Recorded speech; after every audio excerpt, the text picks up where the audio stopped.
Hello and welcome to Topic 8, Lecture 1. And in this lecture, we're going to sort of lay the groundwork for what you're going to be learning in Chapter 6 about freedom of the press. So in this lecture, we're going to be taking a look at the freedom of the press in a democratic society. Your chapter begins with, I think, a really interesting point, and I have the quote from the textbook up there. It begins by saying that freedom of the press is perhaps the most visible manifestation of Americans exercising their expression rights. And I think there's a lot to be said about that. That sure, people give speeches and go on protests and have rallies.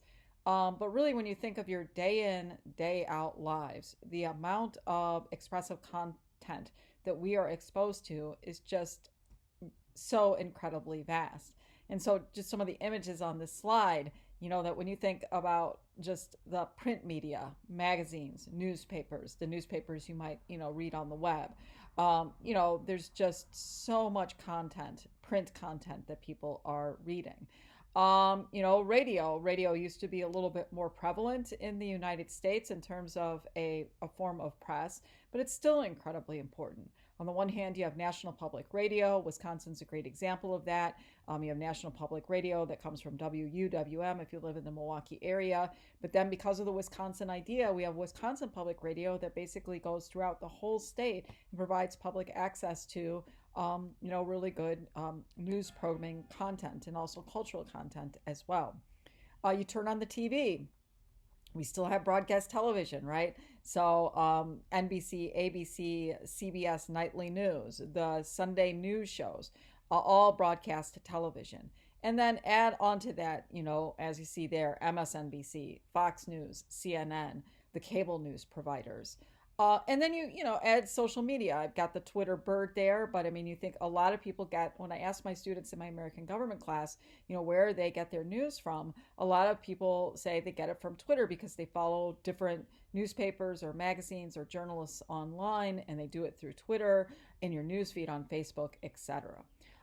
So when you think about the sort of the vibrancy of the freedom of the press, the fact that we have very few constraints that are placed upon our news media, that's really reflected in just how much press you are exposed to day in and day out. It's a testament to the First Amendment's protection of the freedom of the press.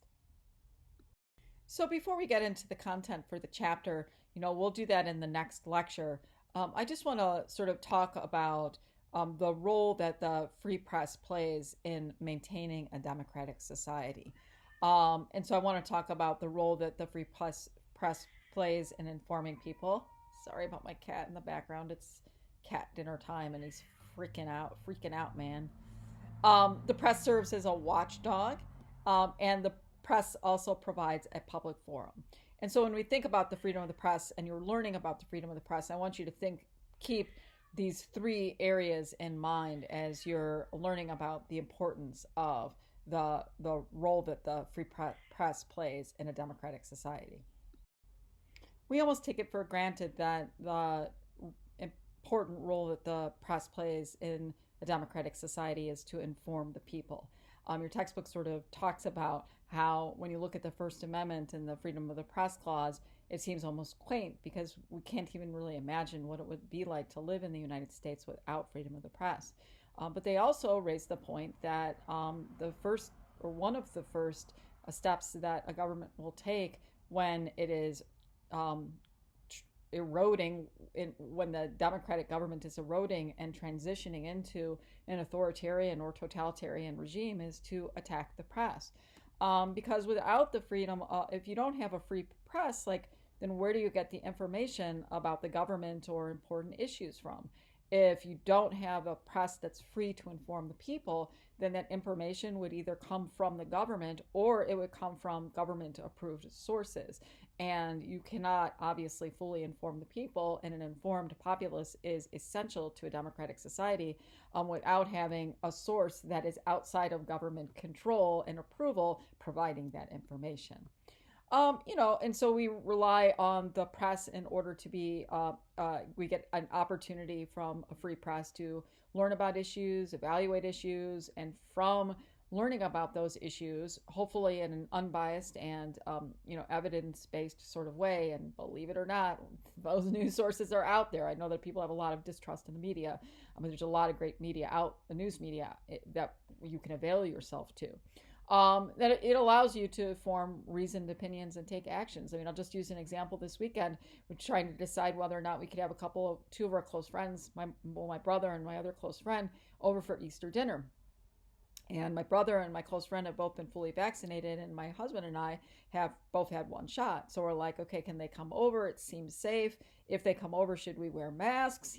So where did I go? I went to the news media to do some research on just basically what health professionals are saying about the continued wearing of masks and what the risk levels were.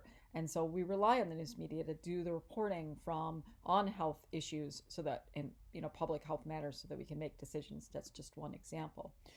Today, that in Wisconsin is the nonpartisan general election is today. We're actually having a statewide election to elect our state superintendent of public instruction, and at the local level, we're electing county judges and municipal judges and school boards, depending on where you live in Wisconsin. I know I should have been more informed before today. I wasn't exactly sure who to vote for. So where do I turn? Several news sources to get some information. Watch videos, look at question and answers that the news media has done with the candidates, so that I can make a more informed vote. That the cool thing about the press informing the people is it levels the playing field between the people and the political elite. That when only the political elite are informed, then they can basically dictate, well, these are the issues that are important, or these are the policies. Being able to be informed allows the people to actually become knowledgeable, evaluate their leaders, and hold them accountable, sort of leveling the playing field between just the regular folk and the elite folk who are governing over us. Another important role that the free media plays in a democratic society is that it serves as a watchdog of government, but a watchdog of other institutions within our democratic society as well.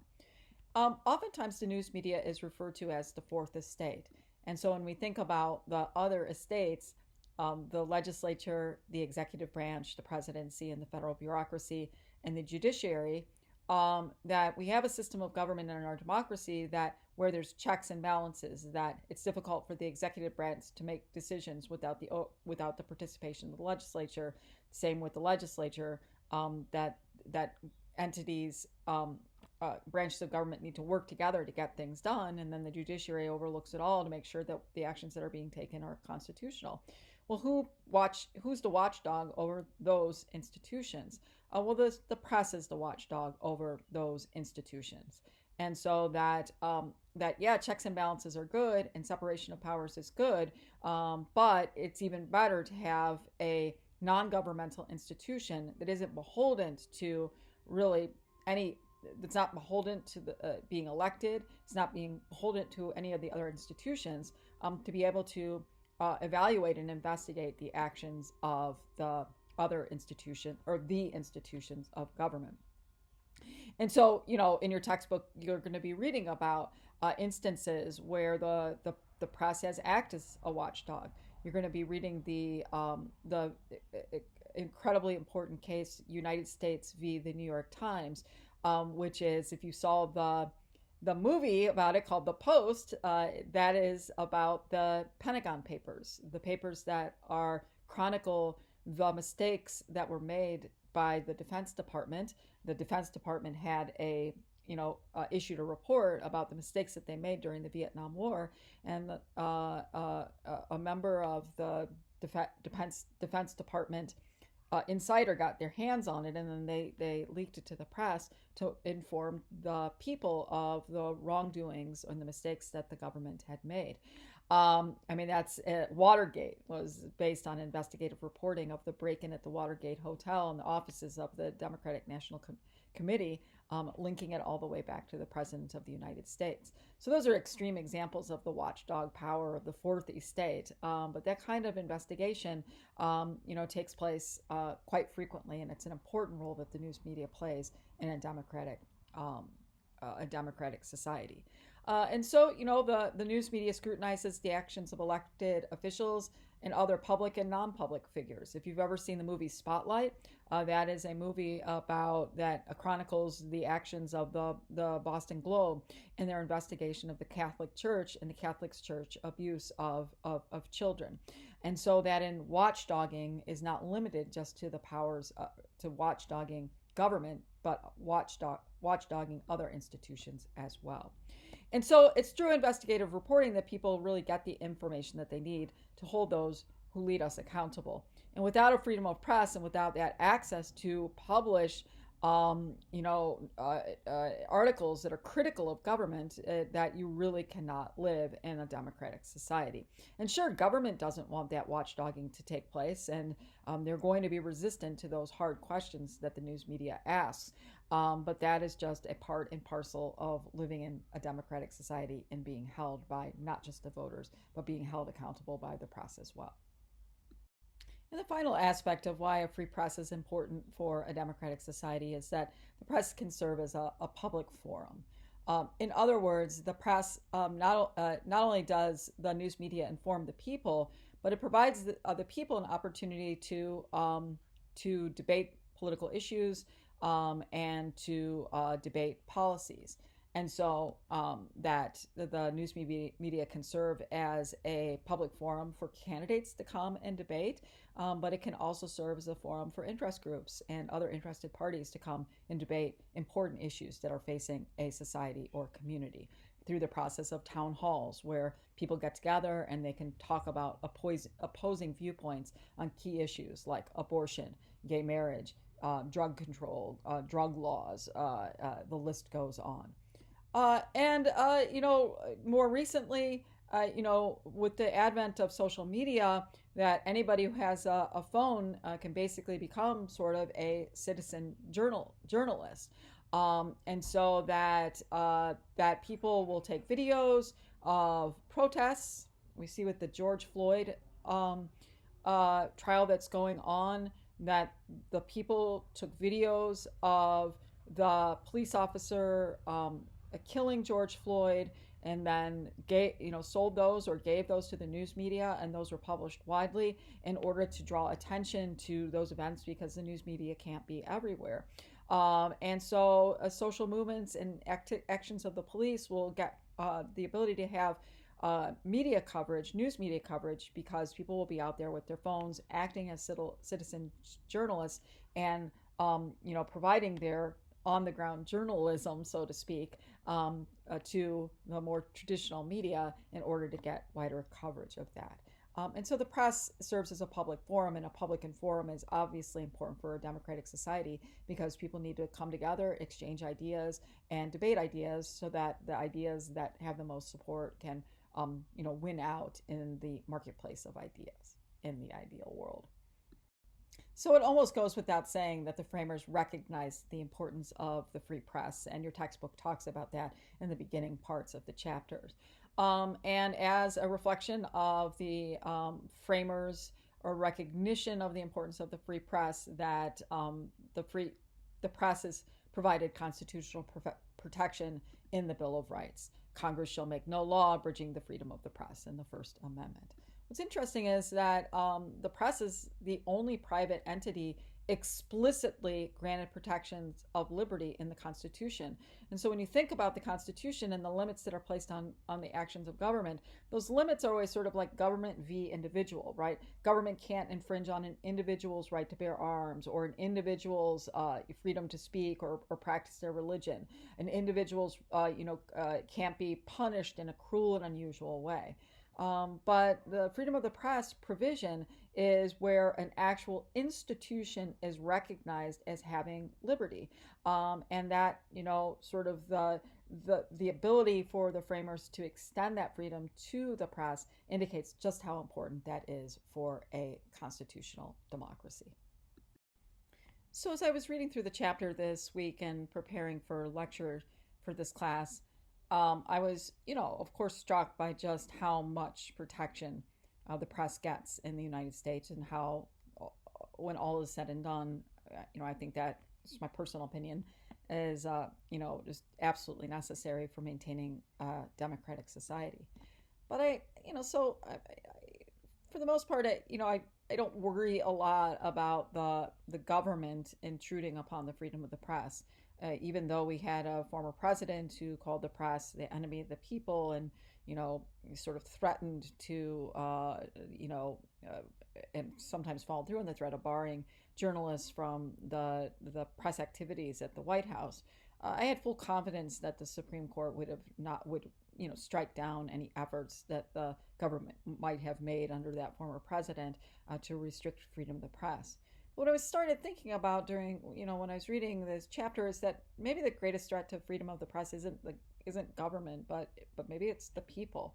Um, while when you ask people how important is a free press to the maintaining a democratic society, 64% of Americans say a free press is very important to maintaining a strong democracy. That comes from a Pew public opinion poll from 2018.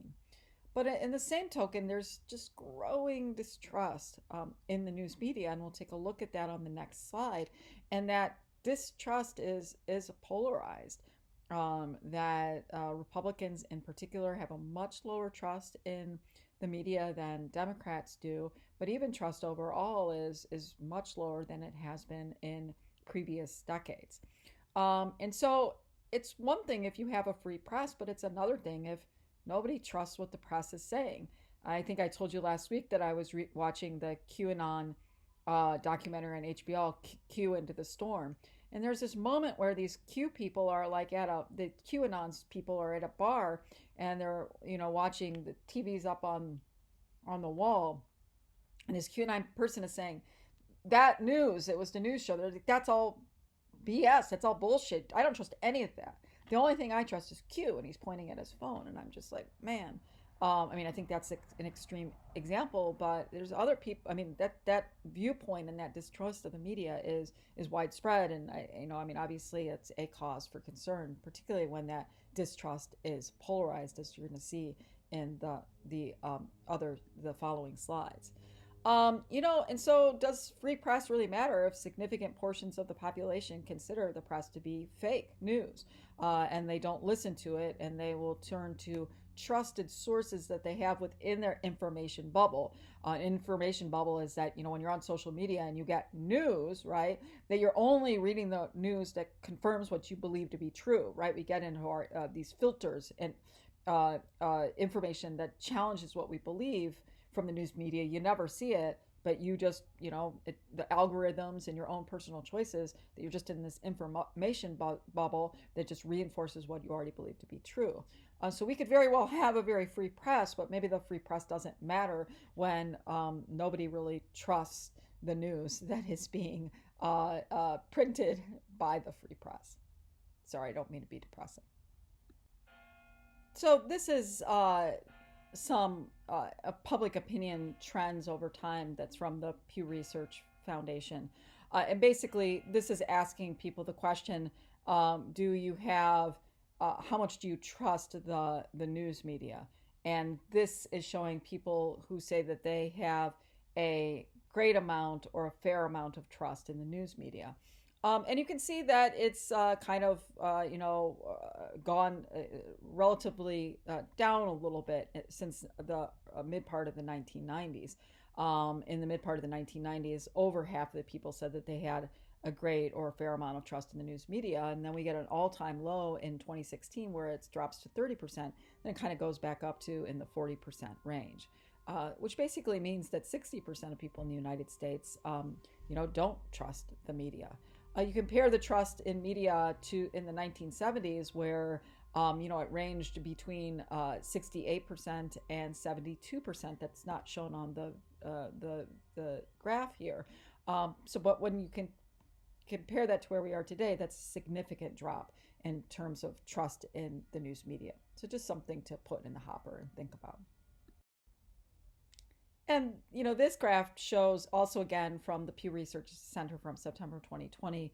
And if you want to learn more, you can, just Google Americans remain distrustful of the media, and this article will come up.